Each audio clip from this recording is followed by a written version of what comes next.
All right, let's talk about something we all know. I mean, really know. That feeling of hunger. But what if I told you that almost everything you've been taught about it, that it's this big emergency you have to solve right away, is completely backwards?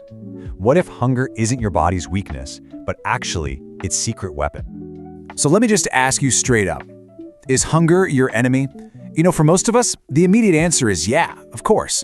It's this annoying, uncomfortable feeling we just want to make go away as fast as we can. But today, we're going to flip that entire idea on its head. I mean, you know the feeling, right? Your stomach starts to rumble, and almost instantly there's this little sense of panic, a real urgency. We've basically been trained our whole lives to see that as a giant red flag that means stop everything and eat something now. But why? Where does that feeling of panic even come from? Well, it turns out we're all kind of running on some really, really old software. It's an outdated survival code. And this is so important to get. That fear of being hungry isn't some personal flaw. It's not you being weak or lacking willpower. No way.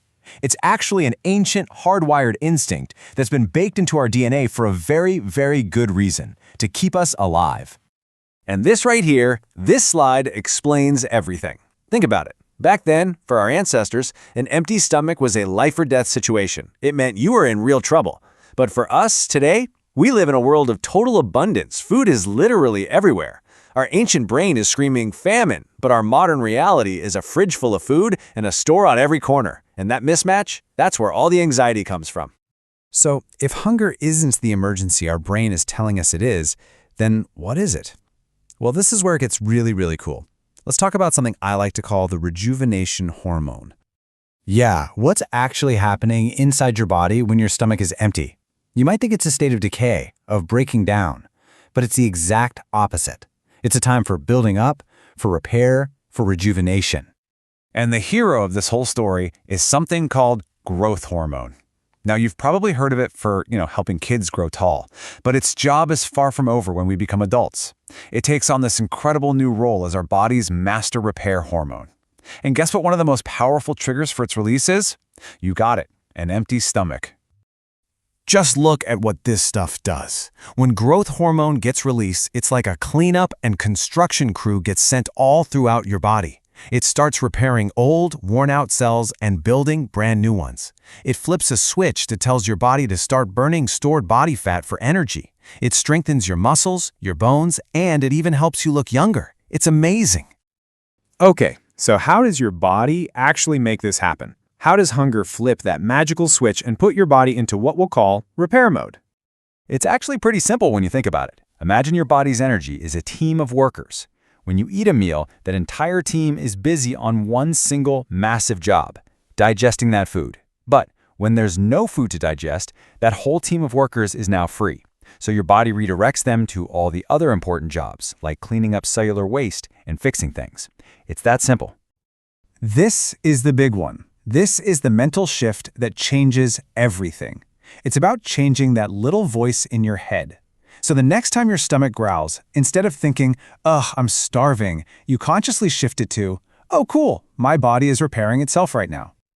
Okay, so this all sounds great in theory, right? But how do you actually do it? How do you get comfortable with this feeling? Let's get into some super simple, practical tips to actually befriend hunger. So here's your game plan. Number 1, the easiest one. Hydrate first. Seriously, a lot of the time, what we think is hunger is actually just thirst, so have a big glass of water. Number 2, practice that reframe. Literally say it out loud. This is my repair time. And number 3, and this is key, start small. You don't have to go fast for a whole day. Just try waiting an extra 15 or 30 minutes before you eat your next meal. That's it. Baby steps. So what happens when you start doing this? What's the actual payoff for learning to wait a little bit and letting your body do its thing? Well, the rewards are pretty awesome. Look at this list. You get way more stable energy throughout the day. No more of those 3 p.m. crashes. You're literally letting your body's anti-aging system get to work. You're helping your metabolism become more efficient. And maybe the biggest one, you build serious mental strength. You realize that you're in control of these feelings, they're not in control of you. So in the end, it just comes down to this choice. It's a change in perspective. Is that rumbling in your stomach an enemy that has to be defeated right away? Or is it an ally, a friendly signal that your body's hard at work making you stronger and healthier from the inside out? So I'll just leave you with this one last thought to chew on. What if one of your body's most powerful, most rejuvenating, and greatest strengths is hidden inside a simple feeling that you've been taught your entire life to fear? Something to think about.